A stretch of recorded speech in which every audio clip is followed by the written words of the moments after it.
Bulletproof Radio, a state of high performance. You're listening to Bulletproof Radio with Dave Asprey.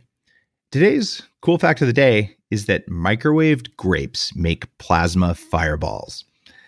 To make your own homemade plasma, you just cut a grape in half, leave the two sections connected at one end by the grape's thin skin. You heat it in a microwave for a few seconds, and then boom, an actual small plasma fireball will erupt from the grape. And this is a mixture of electrons and electrically charged atoms, also known as ions.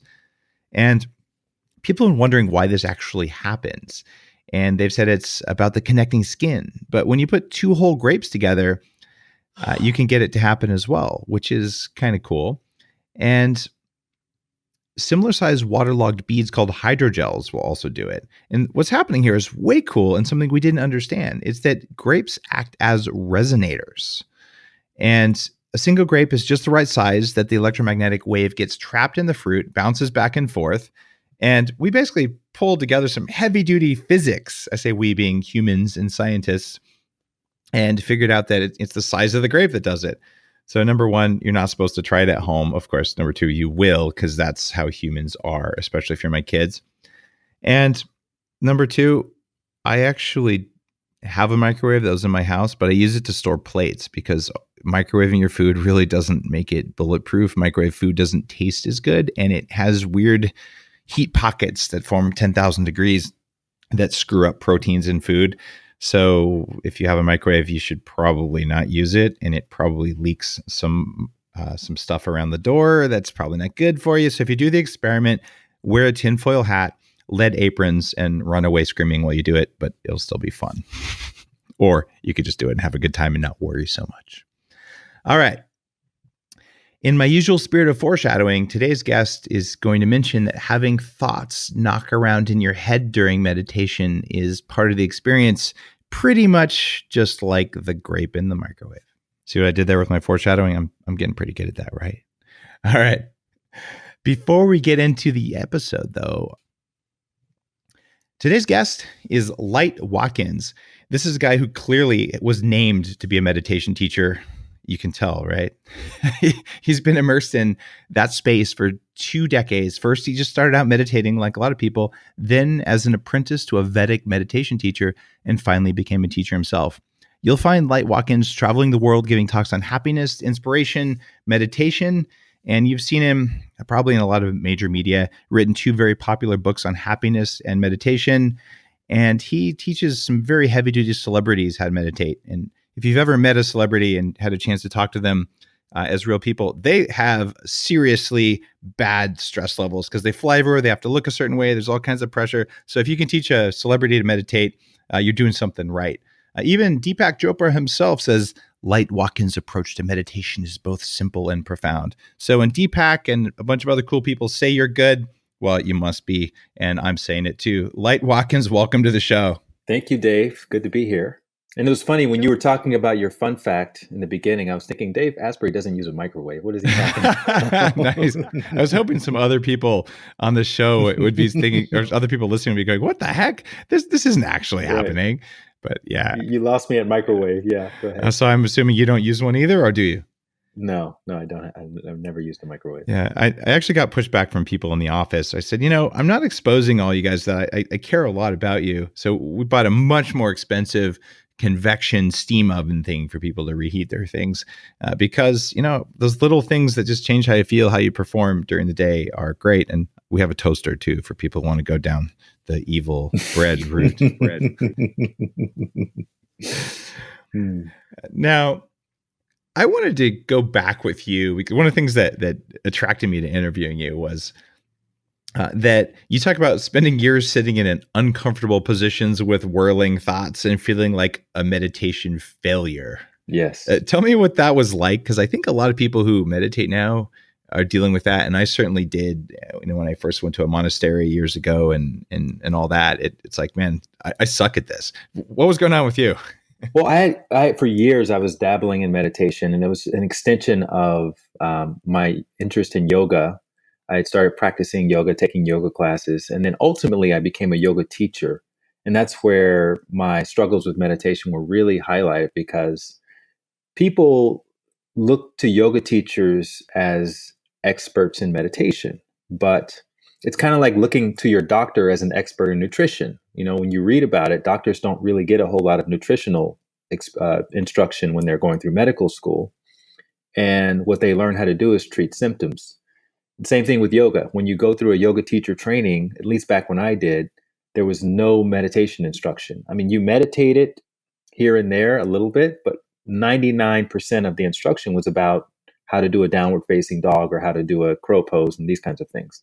So when I'm teaching yoga now, people are projecting meditation expert status onto me, and I'm feeling like a fraud there at the front of the room, because all I know how to do is to imitate what I've seen, which is, the guys sitting with their back straight and their legs crossed, and the straighter your back, supposedly the more expert you are in meditation, and you have your fingers come together, your thumb and your index finger come together, and that's supposed to be a part of the look.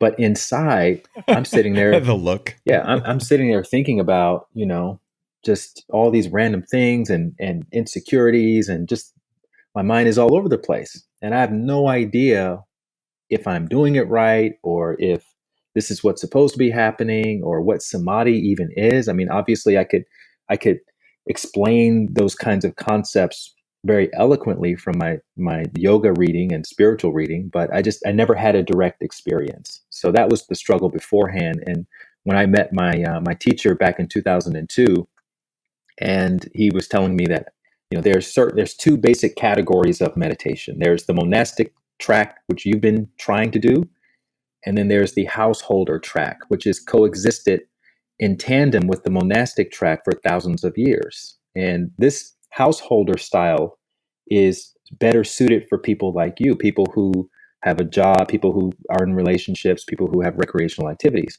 And the main hallmark of the householder style is you want to actually sit comfortably. You want to get off the floor. You want to uncross your legs, and you want to sit like you're about to binge watch a Netflix series.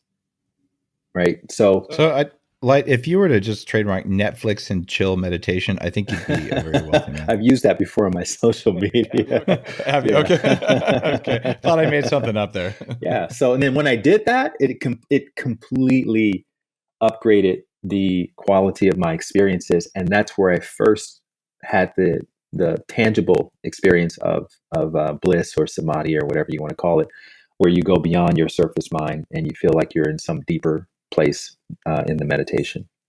I've talked with Doug Brackman, who's a friend. He teaches people to meditate with a sniper rifle, and his perspective on this is that you've got the monastic tradition, and then you've got what you call the householder tradition. He says, but the monastic tradition is fine. You're going to live in a cave. You're committed. You're probably weird, or really the way it was often done is your parents gave you to the monastery because they either couldn't afford you or because you were unmanageable. Right? I mean, like that. If you go back thousands of years, that's kind of the function of some of these monasteries, and they teach you to hone your mind and all that. But he says, look, if you're a farmer, this householder style is going to work really well for you. But if you're a warrior, you're one of those people who's wired to run towards explosions instead of away from them. Like the meditation isn't going to work for you.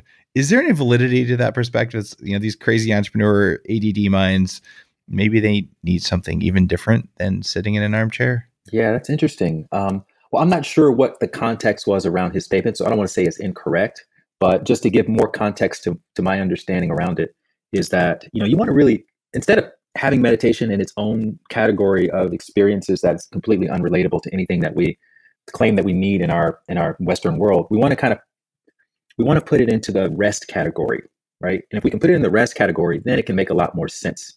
Then we can justify spending that time, because that's ultimately when you're engaging in the householder track, ultimately what you're gaining from that is a degree of rest that you wouldn't otherwise get from sleeping. And as you and your audience probably understands, we're in an epidemic right now where most people are not sleeping properly. Right? They're getting mediocre to low end sleep. And I've heard. I got to interrupt you for a second there. Last night, new personal record, in 7 hours of sleep, 3.5 hours of REM sleep. Exactly, and that's the deal. It's not even about how many hours. It's about the quality of Yes. rest that you're getting. And I think that conversation is starting to become more popular now among hackers and people who are looking to optimize productivity. And so meditation is the ultimate rest hack. If you can get a meditation or two into your day, and you can enhance the quality of rest that your body's able to get, then everything else starts to become more optimized. So if you're a warrior, what are the skill sets that a warrior needs to do their job well? They need to be able to strategize. They need to be able to see things more clearly. If you're a sniper, you need to be able to hone in and focus on things a lot better. And these are the benefits. These are classic benefits that someone who is more rested, are going to have over the same version of that person who's not rested, who's sleep deprived.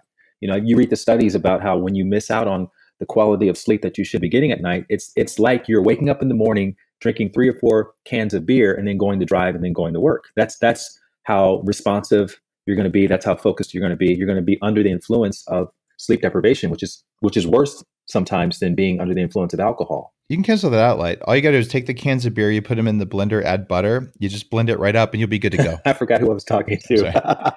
Yeah, okay. You can optimize the alcohol with a little Sorry, butter. keep going. They have done studies. Keep going on this. I love it. Sorry, I just had to say. Now, I've done studies comparing drunk drivers and sleep deprived drivers, and guess who drives better? Drunk drivers. Legally intoxicated drivers can drive circles around sleepy drivers, but it's not illegal to drive while sleepy. But that's how a lot of most of the accidents are happening, because people are falling asleep at the wheel, or they're just not very, very focused. And that's one reason, yes, you want to focus on the quality of your rest.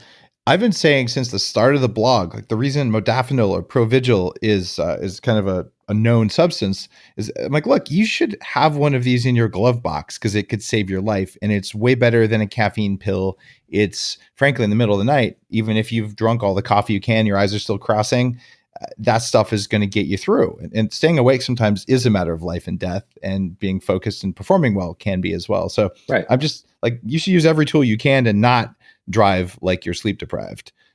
And ideally sleep would be the way to do it. So you're saying people can't meditate if they haven't slept well, or at least they can't meditate very well. No, I'm saying people can't do their job if they're not rested. And meditation, as a very practical application, can help them become a better lawyer, comedian, doctor, mother. And there's no one who can't benefit from having more rest.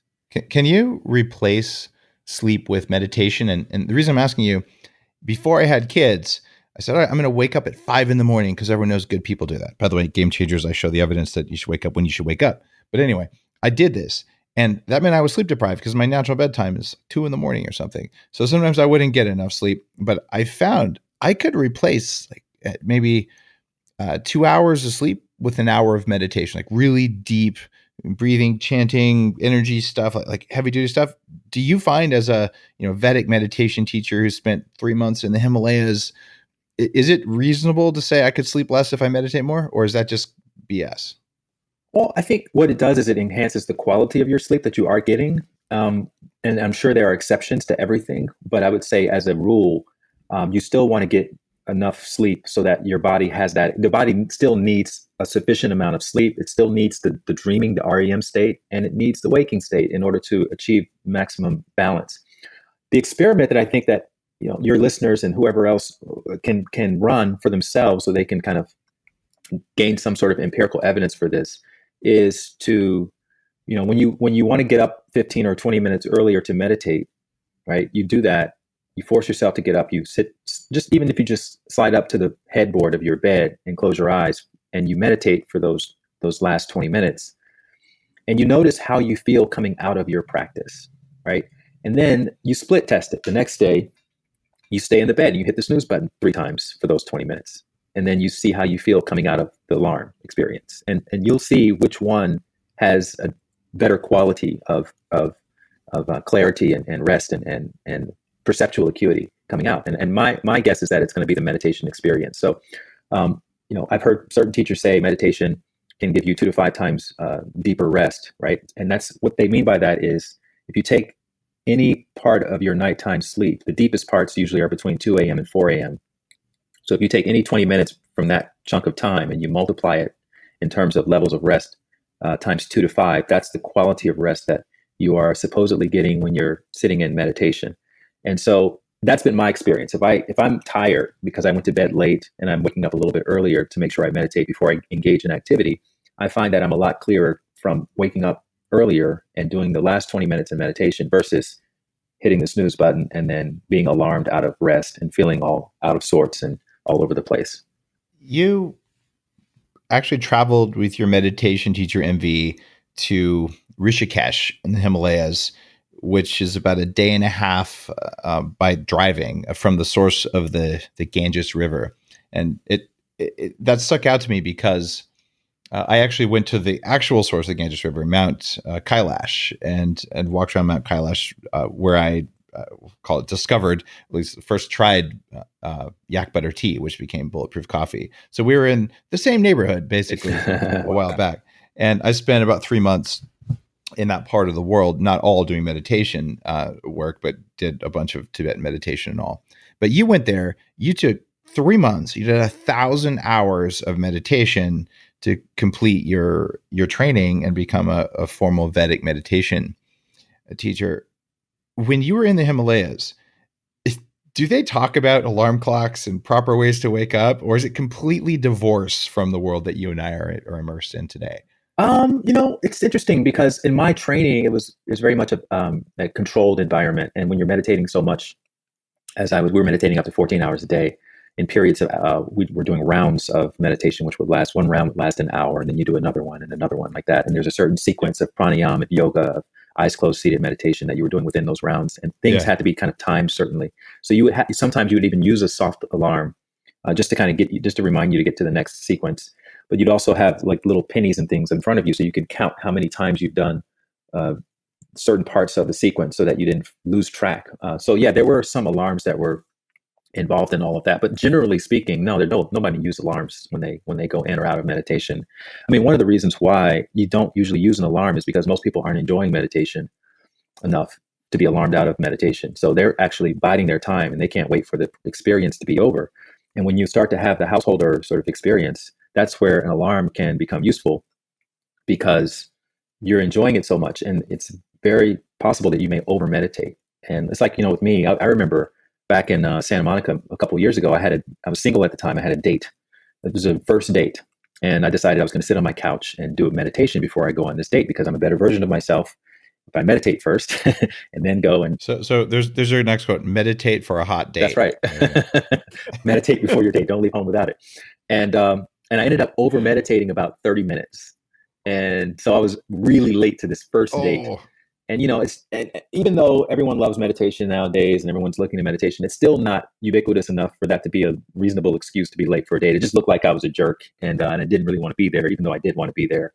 So I had to remind myself the next time I have a really important appointment that I need to use a little soft alarm to come out of meditation. But again, the purpose is because if I don't, I wouldn't come out of meditation, and because I go so deep into it and it's so enjoyable and I look forward to it so much. And that's one of the reasons why we use an alarm when we sleep at night, is because we know that at some point, at least even if for the sleep deprived people, they may get to a deeper state of rest, maybe, just before the alarm goes off. And the alarm is your backup to remind you have things to do. So I think that's where you want to be. If you have to use an alarm, you want to use it because you enjoy it so much you can't come out, versus, I need it to remind me of the time because I can't wait for it to be over.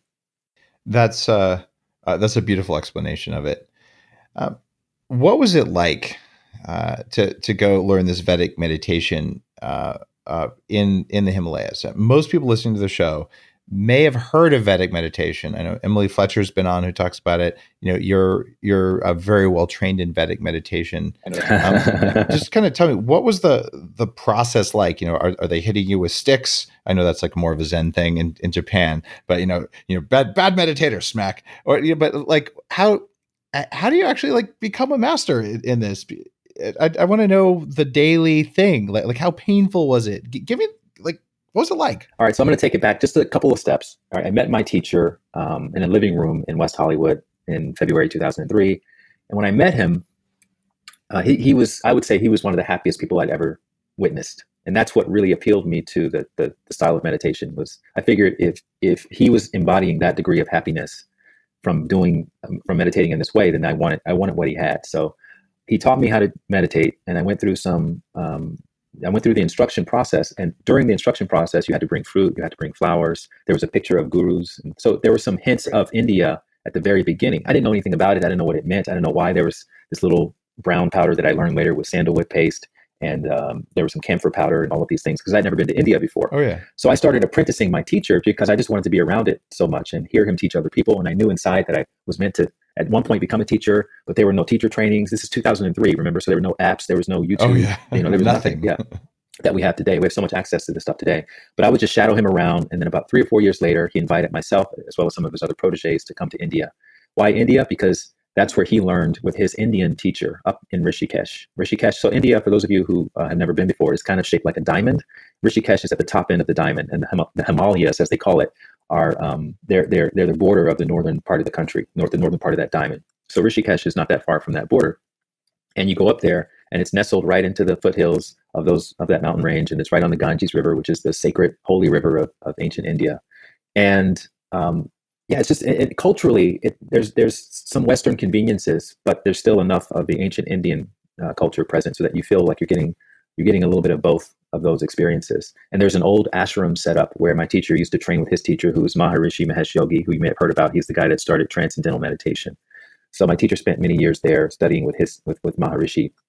And there are other sort of landmarks sprinkled around in the area. It's kind of like, I don't know if you've ever been to Jerusalem, to Israel. We've all heard about these different places from the Bible, the Sermon on the Mount and the Sea of Galilee, and all of these different places. They're all there. I went to Israel a couple of years ago, and it's surprising because it's kind of like looking around Venice, California. You think these places are so far away, but they're all there, and you realize these guys were just really talking about their hood, and all these things that took place that we're still talking about 2,000, 3,000 years later are basically within a circumference of a few miles of one another. So Rishikesh is kind of the same thing for the ancient Vedic culture. All these different landmarks that you read about in the Bhagavad Gita and the Mahabharata, the classic texts of that culture, they're all within the same relative vicinity. All the temples and the Ganges River and that river and this cave over here was significant because this master meditated in that cave. And so if you engage with those lineages, you're ultimately going to find yourself up in northern India at some point. And what it does is it just adds a lot more,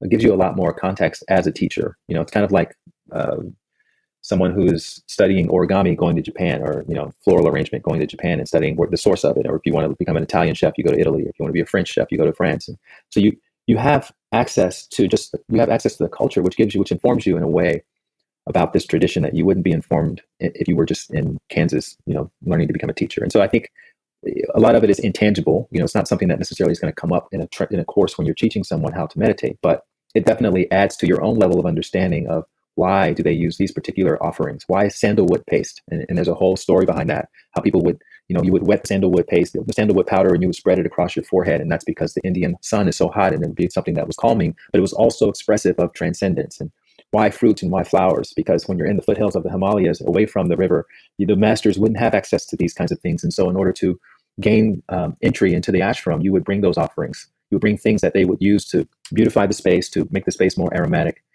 From where you came, and that would initiate you as a student. And so I think those are the things that would make the big difference when you go and train in a place like in India. And India is the complete opposite of the West. And here in the West, everything is very orderly, everything is very logical. But when you look in someone's eyes in the West, you may see hints of anxiety, right, and uncertainty. And in India, it's flipped. Everything is chaotic externally. Nothing makes sense. But when you look in people's eyes, you may see a sense of peace and serenity, right? And it makes sense because in that culture, they have they place a premium on inner work, on spirituality. And in the West, we place a premium on capitalism and making as much money as possible, and that equates to success and this kind of thing.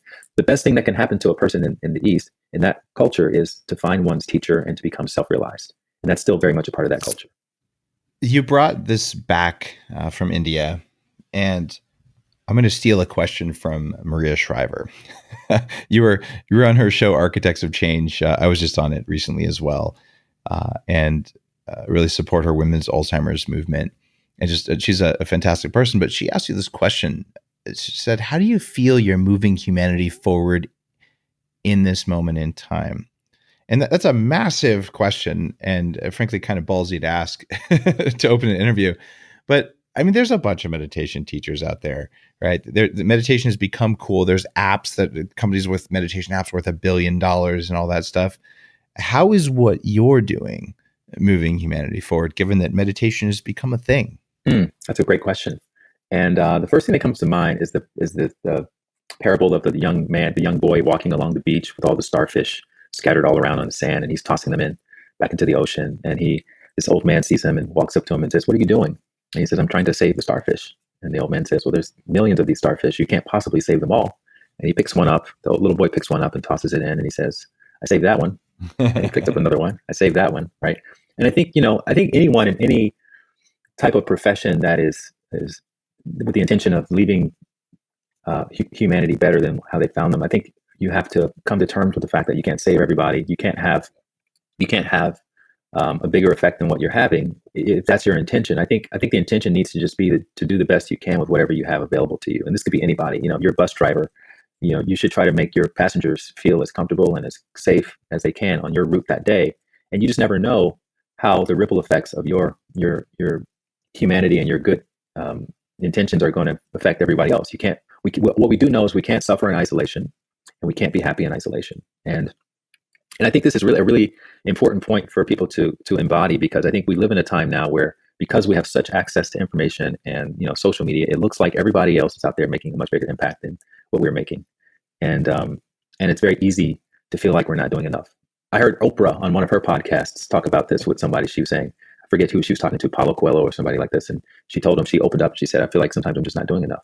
Oprah Winfrey feels like she's not doing enough, and I've had the same thought, to be perfectly honest. Yeah, I think it's pretty clear. It's become clear that everybody feels like this. So, and when you come on an interview or you give a talk and they do your introduction, and you hear somebody else list off all the things you've done and the big impact you've had, and the people who look up to you. Sometimes it feels like they're talking about somebody else, because in our little world and in our mind, we just feel like, oh, I'm just me. I'm the same I've been since I was 15 years old, and just out here trying to do the best I can. And I know what all my flaws are, and I know where all my shortcomings are, my blind spots, and yeah, I've got a long way to go still. And I think this is a good way to be, because it keeps you humble. It keeps you focused on the process and not the outcome. And that's really the big difference. I think if you stay focused on the process, we don't know how this thing is going to go. We don't know, how someone that I get a chance to work with is going to affect someone else. They may become president. They may become, some big leader of a corporation that changes the landscape of all the other corporations. You just don't know. So I try to just keep in mind, the whole parable of, you can give a man fish, feed him for a day, or teach him how to fish and feed him for life, and just keep teaching people how to fish for happiness, for peace, for bliss. And, it's not in my control what happens after that. My job is just to make sure I'm doing the best job teaching people how to fish for happiness. That's, it's awesome that you're talking about happiness there, because a lot of the things that you teach on your website, by the way, lightwatkins.com, if you're listening and you appreciate Light's perspective on things, you talk about happiness. And after I interviewed these 500 people for Game Changers, and I boiled down the 3 things that people really have a big impact on the world are doing, one of them is they're happy. They're doing things to increase happiness. They're not happy because they were successful. They were successful because they learned how to be happy, and that made success easier for them. What's your take on happiness? I think that the first thing that needs to happen is we should redefine success for ourselves as individuals, right? Because when people have an idea of success that is not in alignment with whatever's happening inside of them in terms of callings or in terms of what their passion or charms are, then even if they are achieving those goals, and even if they are living in alignment with that, they may not feel very happy. They may feel like they're inadequate in some way. Kind of like the Einstein quote: "If you judge a fish by its ability to climb a tree, it's going to spend its whole life feeling like it's stupid." So I think that's an important conversation that we need to have with ourselves. We need to really sit down and think about, what does happiness mean to me? What does success mean to me? And then happiness is it's a state of contentedness that comes from knowing that we've done everything that we could do to live our lives in alignment with that pursuit of whatever we determine success to be for ourselves. So it's very individual and it's very subjective, and no one else can tell you if you're successful or not. Only you know that. Only you know if you are moving in that direction or not. And on the outside, it can look like you're the most successful person in the world. You can have all this money, you can live in a mansion, you can have beautiful people all around you, drive fancy cars. But inside, if you know you're not doing what you're here to do, whatever that is, then you're probably not going to sleep very well at night. You're probably going to feel a bit anxious, and you're probably going to be seeking validation from outside of yourself, which is going to then, lead to other bad things and dependencies and addictions and whatnot. So I don't think you can't really gauge this based on what it looks like on the outside. I think that we need to come to terms with it for ourselves. And maybe that needs to be a part of the conversation as well. Maybe that's something that we should, as a society, talk more and more about. Instead of asking people at a party, what do you do for a living? You ask them, are you happy? And what makes you happy? And that becomes the new gauge for success. Yeah, because what you're doing probably isn't what's making you happy. And I think that's a disconnect. That's certainly something that happened earlier in my career. Like, and when I get this success, I'll be happy. And it doesn't work like that. Now, you talk about something else, though, that I haven't heard others talk about in the same way. You talk about the difference between bliss and happiness. What is the definition of bliss compared to happiness? I would say that happiness is a state of contentedness, and bliss is kind of like a flavor. Bliss is a flavor of happiness. And so when you're able to get, particularly in the practice of meditation, you're able to get into a state of bliss, it means that you're able to access an internal state of contentedness that is so great, that is so serene, so supreme, that you're not aware of much else. So it's something that you can go into, kind of like when you go into a hot bath, right? You go into a hot bath and you're perfectly still. And what happens? You start to become numb to the experience because there's just stillness. So you can't feel anything because it feels so good. So it's not until you start agitating the water that it actually feels even better. It's the agitation. And the agitation is when you take the bliss back into the eyes open, experiences. And that becomes the happiness. Happiness is bliss mixed with action. So happiness is a warm bath, and bliss is when you turn the bubbles on? No, bliss is the bath. Sorry, I had it backwards. Yeah. Okay, bliss is the bath, but without bubbles. Right. Bliss is the bath. That's the quiet, still, settled state. Numb. You can't really feel anything because it feels so good. Right. But you don't know it feels good because nothing is happening, nothing is moving. And then happiness is when you take the bliss experience and you agitate it. You take it into action, essentially. So when you go to work, when you communicate with your friends and your family, when you're with yourself, watching television or whatever you do, and you feel that sense of happiness, the contentedness inside, it's happening. It's being more stabilized because you've been immersing yourself in the bliss in your meditation practices or whatever your inner work practices are. So is there a meditation to get into happiness or bliss? Like what's the fastest meditation for that? The fastest meditation to get into bliss is silent meditation, right? And this is something that I've been kind of contending with for a while, and especially nowadays with all the apps and everything. And look, I'm not a hater of meditation. I think that any type of meditation is useful and valuable, and there are a lot of on-ramps to meditation. And at the same time, I think we as a society have come to label meditation as an experience that requires some level of guided meditation. We've kind of made guided meditation the gold standard for meditation. So if it's not guided, then it's not something that I want to be doing. And if you go back to historical times, there's no precedent for guided meditation. Guided meditation is really a Western construct that came out of psychology circles in the 1980s, where you get visual cues and different other verbal prompts. And it's a way to help people cope with the sort of busy mind, to focus your busy mind while sitting with your eyes closed. But in historical meditation, it's mostly silent meditation. And you're sitting there. And this is what I talk about in my book, Bliss More. You have to go through those quote unquote busy mind thoughts in order to arrive at the bliss. And the bliss is just beyond the busy mind. So the question becomes not how do I stop the thoughts, because you need thoughts, but how do I transverse the thoughts? How do I go through them in the most efficient way possible? So I would say that the best meditation for doing that is a silent practice that gives you the tools to meditate in concert with those so-called busy mind thoughts, so that your mind can then settle through the thoughts and eventually arrive at the inner bliss. That makes a lot of sense. And this is always tough because all of the states of meditation are felt states and there aren't words to describe them. Like you and I can agree that's blue, right? Because we can both see it. But when you're saying I'm feeling this thing inside, there isn't really a word, or the word that I use to describe it isn't the word you use to describe it. And I think that's why meditation teaching has thousands of years of people trying to do it better and eventually learning how. And that's why neurofeedback and heart rate variability and all have me excited, even binaural beats, these different technologies that allow you to sort of say, well, if you can do this with your brain, this is the word for that. But until the lights turn green or you hear a buzz or whatever, you probably haven't done it. And the corollary, if you're at a monastery or a meditation thing, you got someone in the front of the room who's really tuned in and they're watching you. And when you get it, they're like, yeah, you got it. right? And they kind of tell you, they can sense when you're there. The problem is if they were distracted that day because they were looking at another student and you got it, you didn't know you got it. So then you're sitting there like kind of still struggling and not quite getting there. And so I'm hoping tech makes it better. Do you think tech is going to make it better though? Or is that kind of a bit of a perversion of meditation? I absolutely feel that if you can measure meditation properly, that you become very enthusiastic about it just because you're able to see your own progress. But that's one of the things that I wanted to bring to the conversation. Going back to your last question, what is something that I can do to change things?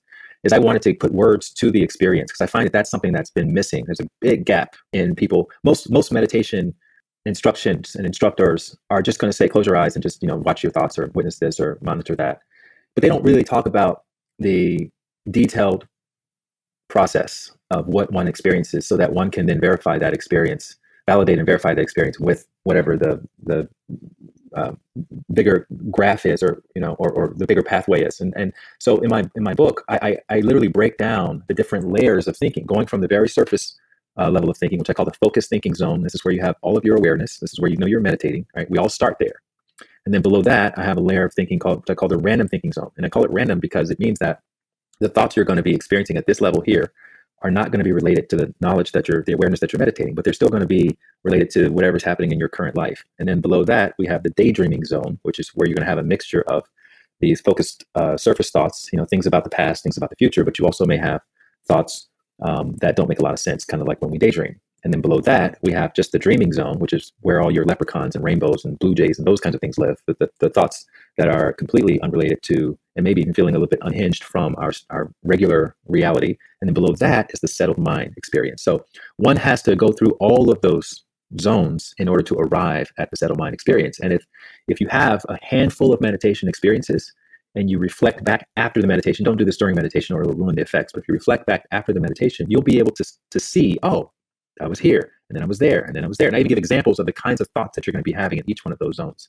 So I think I haven't seen this in any other meditation book. And I think one of the reasons is because most people who write meditation books aren't meditation teachers. And that's another big misconception. And again, I don't have any hate or, it's just the way things are. We know, you and I know in the book industry, it's not about what you know, it's about how big your platform is. So people who have the bigger platforms end up getting the biggest book deals. So, but most of the people who are writing about meditation, are marketers or doctors, and doctors and researchers are great, but they're not teaching people how to meditate every day as a full-time profession. And when this is your full-time profession and you're listening to this feedback day after day and week after week and year after year, you're able to really quickly determine who's having the experience, who's not having the experience, and what the best practices are for achieving the desired experience. And that's become my unique advantage in the field of meditation. So being able to not just know it, but also to be able to articulate it in a way that feels accessible for people who have little to no interest in meditation, but to make them excited about it in the same way that they may be excited about watching the Super Bowl or binge watching Game of Thrones season 6 or something like that. But yeah, there's absolutely a process that's everyone experiences, and once you know what that process is, you take the guesswork out of it, and it allows you to relax into it a lot more. And it's because you're relaxed about it that you're going to end up experiencing the deeper aspects of the meditation a lot easier. And that's the irony of the whole thing. When you have to use a lot of guesswork, you end up sabotaging your best efforts, and you end up staying at the surface and makes you feel like it's not working. The staying at the surface problem was an issue for me. I did a lot of meditation classes. I actually spent 5 years doing Art of Living, which helped me a lot. So it's out of India, a set of breathing exercises, pranayama forms and things like that. And a bunch of chanting work based on this guy's work, Dharma Singh Khalsa, who wrote a book called Meditation is Medicine. And then yoga and all this stuff. I haven't talked that much about that on the show, but I've put a lot of hours into this stuff. But what I found is that you realize, oh man, I've been doing it this way for the last 8 years or 5 years or whatever, and I was doing it wrong. Like I was breathing and I was moving the energy from my toes towards out the top of my head. But it turns out the thing from the Chinese form is actually breathe through your feet. And like, holy crap, all this time I didn't know that I was breathing my energy. Okay, what am I talking about? If you don't meditate, everything I just said was complete gobbledygook. But I can tell you, if someone had just told me that, it would have saved me like 500 hours. That's as many episodes of the show as there are. 500 hours of sitting there meditating and getting only half the return. And that kind of pisses me off, to be honest. Like I feel like we have a duty. Everyone's too busy right now. We have a duty to tell them, look, like meditate faster. It's okay. Like do it better. And I think you dialed into a lot of this with what you just said right there. So my own frustration around meandering. Yeah. Yeah, another part of that meditation conversation that we need to have more of is we need to openly acknowledge that all meditation is not meditation is a generic word. It's like cooking, it's like sports. So to Yeah. say that you meditate and you're getting this result doesn't really tell someone else that if they meditate they're going to get that same result. And we need to go in a little bit deeper than that. You can meditate on spilling the blood of your enemies, and it's not going to have the same result as some of these other ones, right? So agreed. You can have junk food, you can have real food.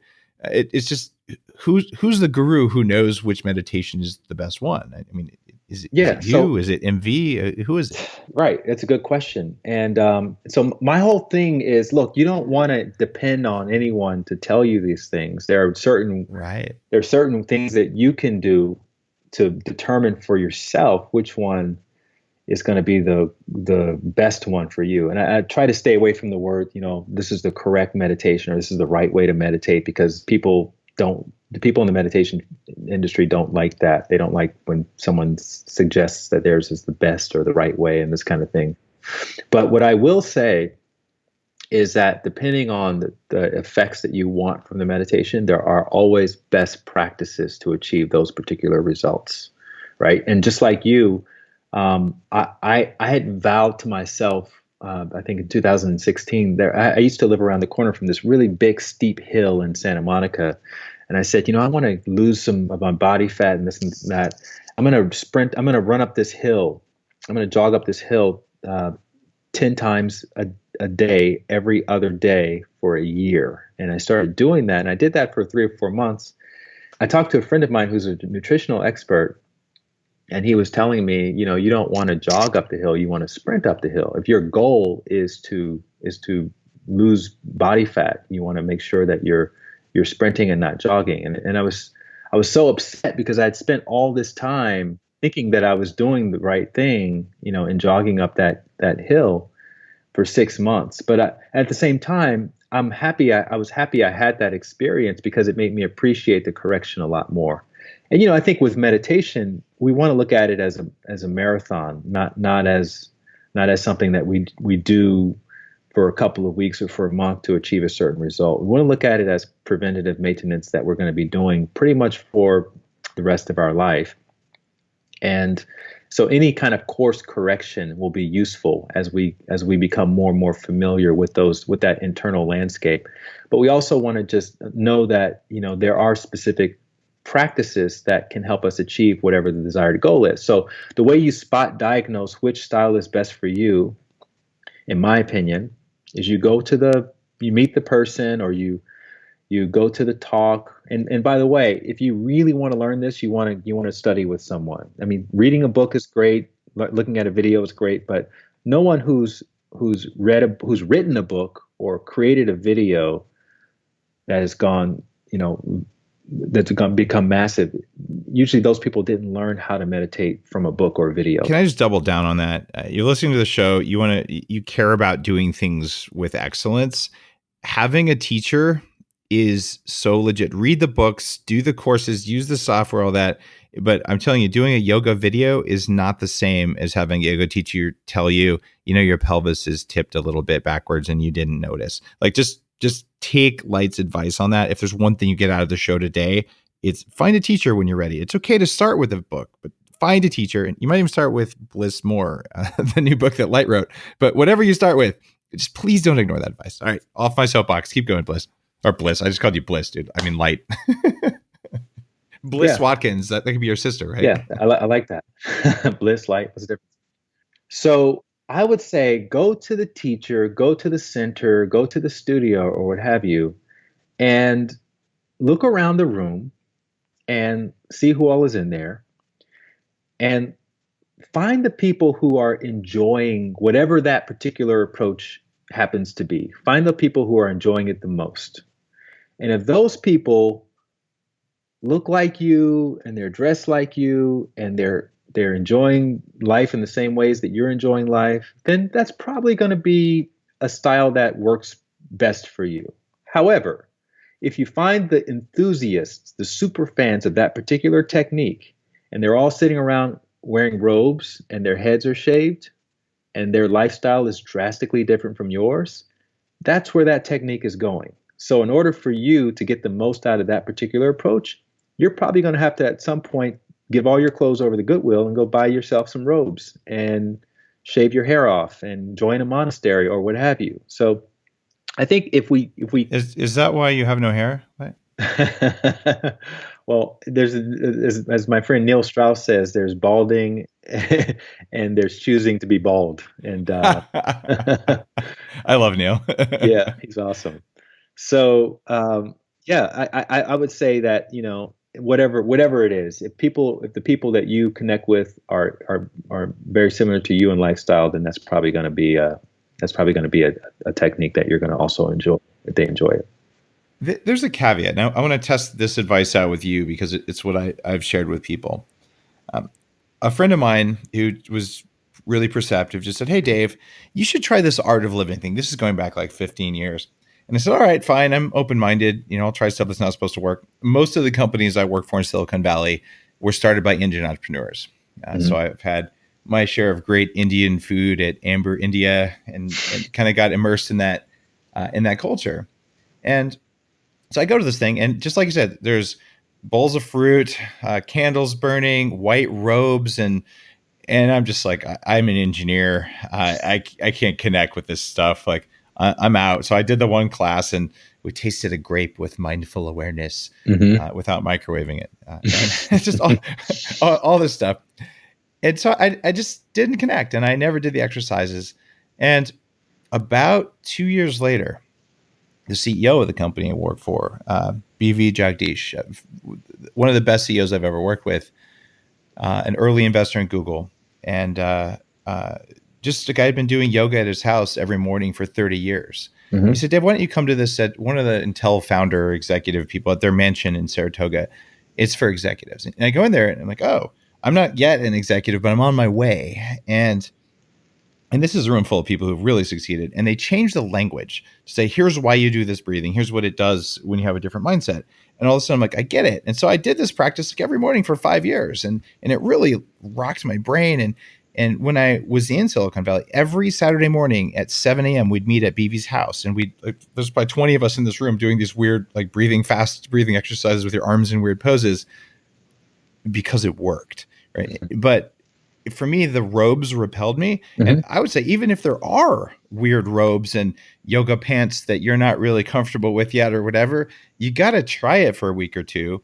But just know, you can say, "I'm never going to shave my head. I don't want to buy a robe. It's going in that direction maybe at some point. But can I skim the surface, pick up some knowledge, and figure out what's going on?" As long as you don't get shades of brainwashing in there, it seems like a good way to sort of sample a smorgasbord of options.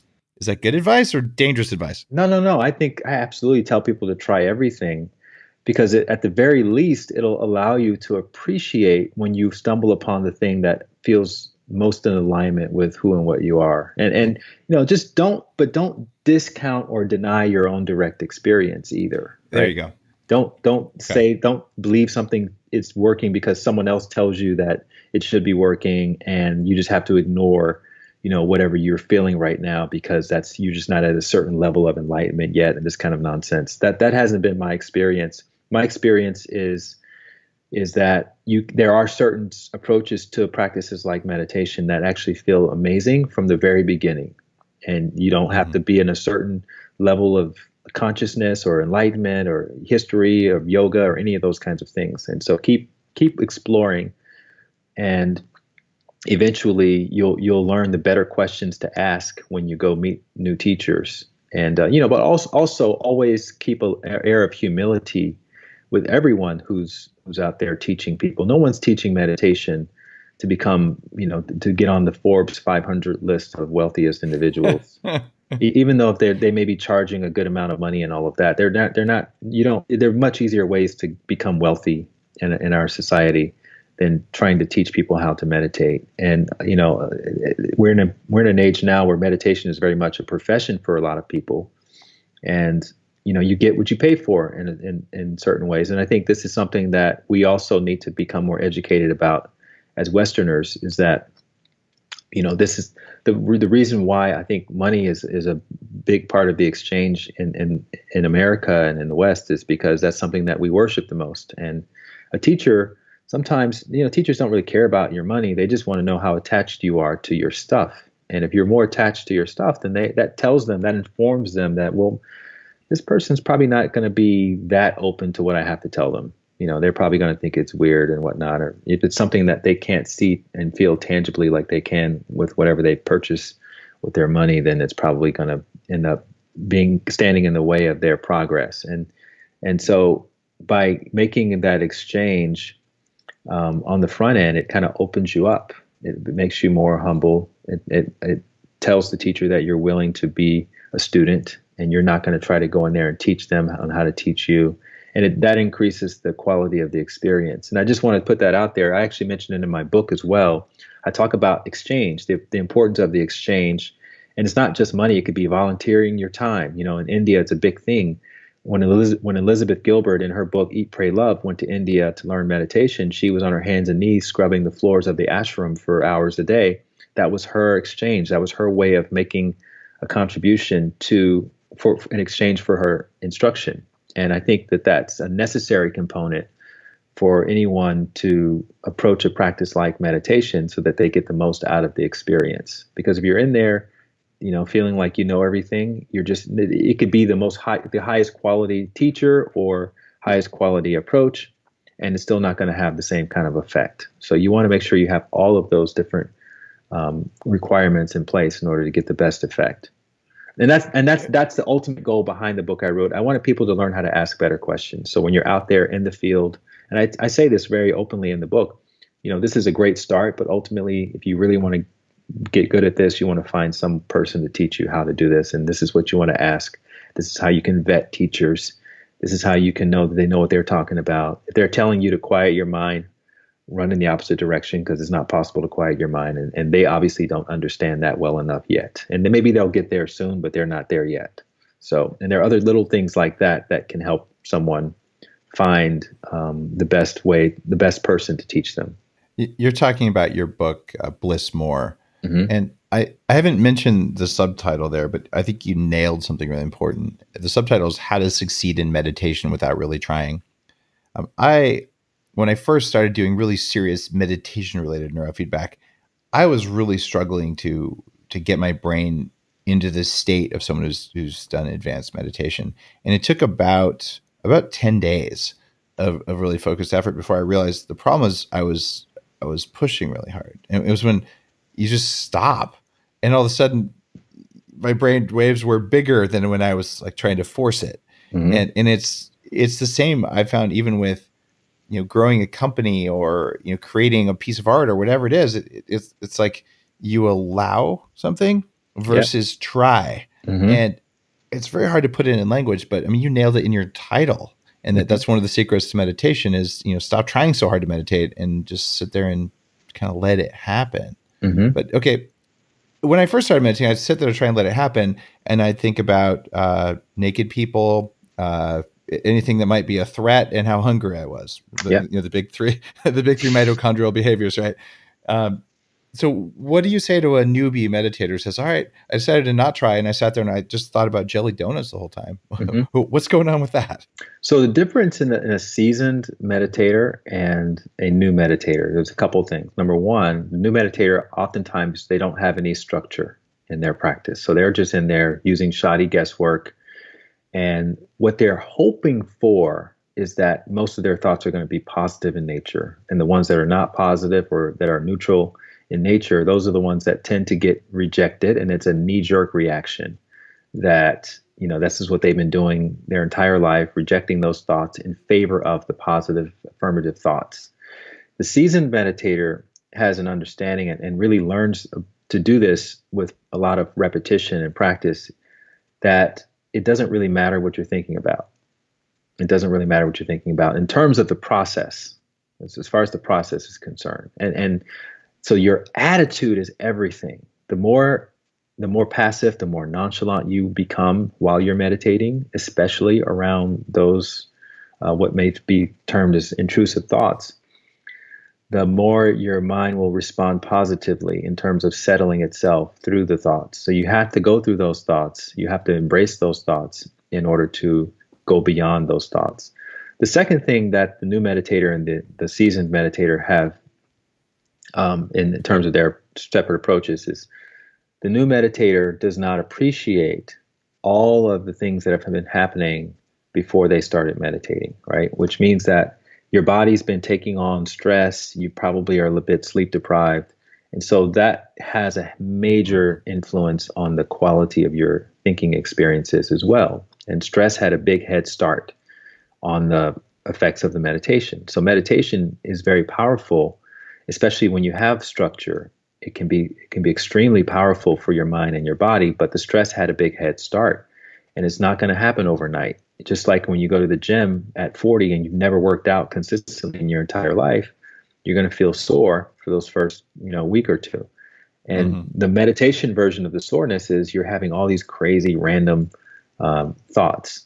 And I equate meditation in that sense as a plunger. It's kind of like a plunger, and it's unclogging the crap that's been stored up in the body, that's been clogging up your potential. And so just like if you have to do this in a bathroom, in a toilet, what's coming out is not going to be pleasant. It's not going to be nice. It's not going to smell good, right? But ultimately, the goal is to unclog the toilet. And the way you know the meditation is working is not based on what you're thinking about in the meditation. It's based on how well are you sleeping at night? How adaptable are you during the day? How compassionate are you with the people that you care about? A lot of people treat their clients and coworkers better than they treat the people they profess to love. And that's because we bottle up the stress at work and we come home and we don't have an outlet for it, so we just let it all out. And so the people we profess to love end up taking the brunt of our reactivity and us being triggered at work, and it ends up ruining those relationships. And we're sitting around wondering why we have a bad marriage, why our kids don't like us, why I can't seem to get my life together.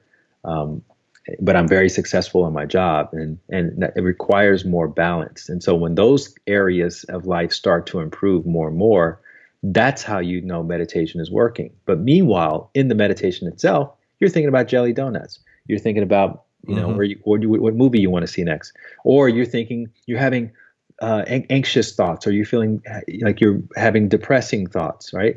And what people also don't understand is that whatever went into your body at any point in your life can potentially come out of the body when the plunger gets to work. So if you had a history of 14 or 15 years of depression or, anxiety, and you start meditating, your body sometimes, as it's releasing this stuff, it can make you feel like you're re-experiencing it.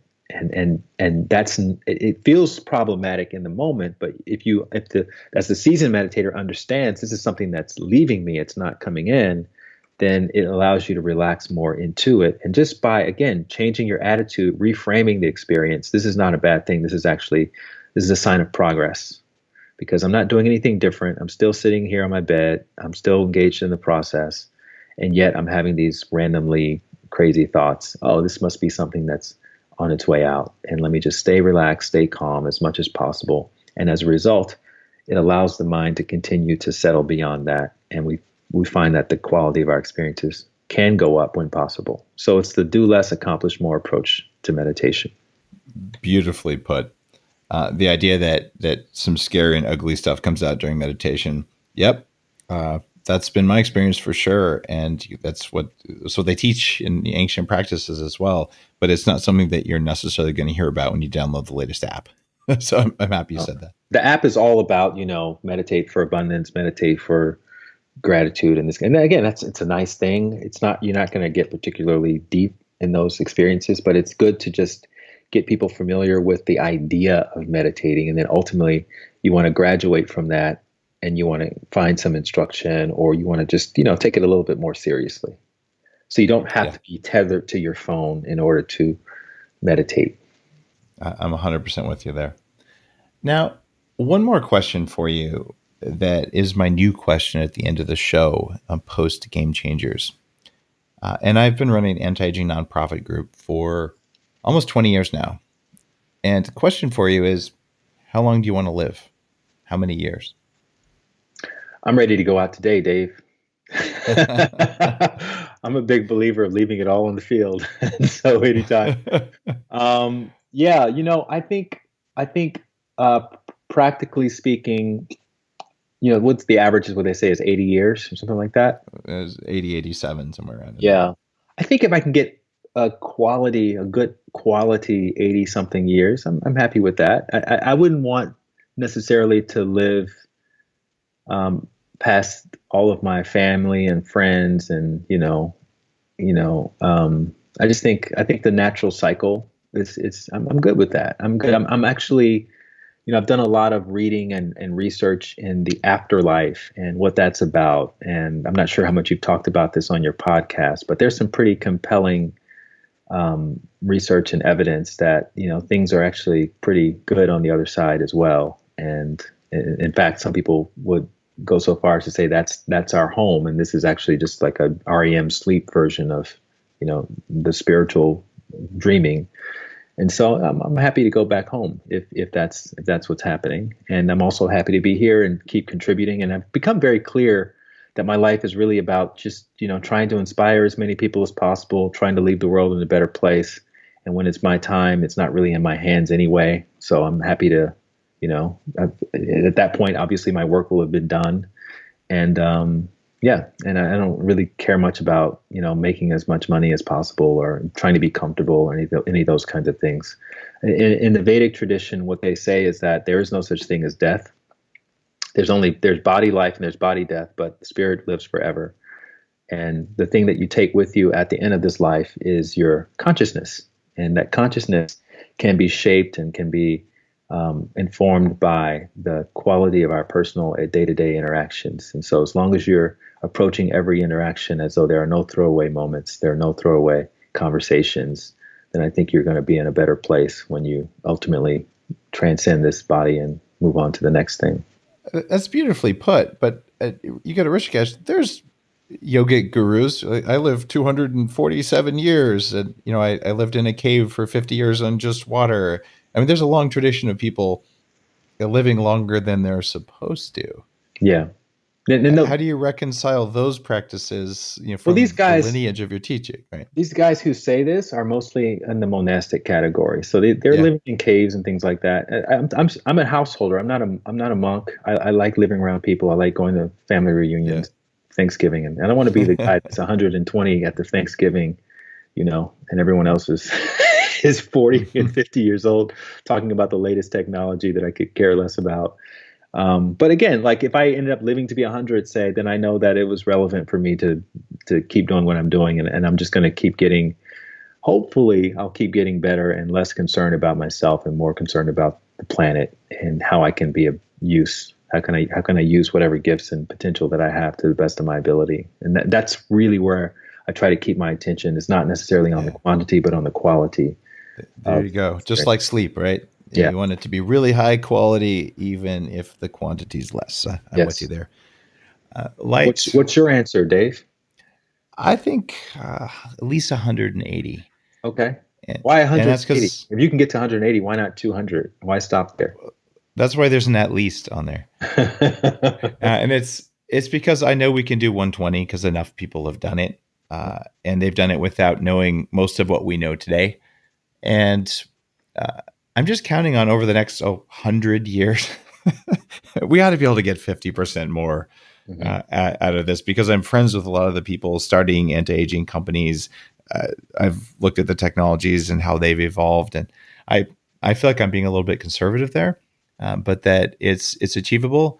But the real answer there is I'd like to die at a time and by a method of my choosing. I see. So if I'm done before 180, I'm happy to sign out. And like you, hey, there's probably something interesting on the other side. And one of two things is true. Either there's nothing on the other side, in which case I'm not going to know it, or there's something on the other side and I'll figure out what it is and be curious about it. Like I kind of can't lose. So. That's right. That's right. Well, we mentioned your book, which is really, if you're looking at meditation, you're looking at learning what this is about. I think there's some great knowledge in Light Watkins' book called Bliss More, How to Succeed in Meditation Without Really Trying. What we didn't mention is your Shine movement, where you actually have meetups around the country and you teach people how to do this. Mhm. And you have info on all that stuff at lightwatkins.com. Correct. LIGHT Watkins, as you'd expect. Yep. Yep.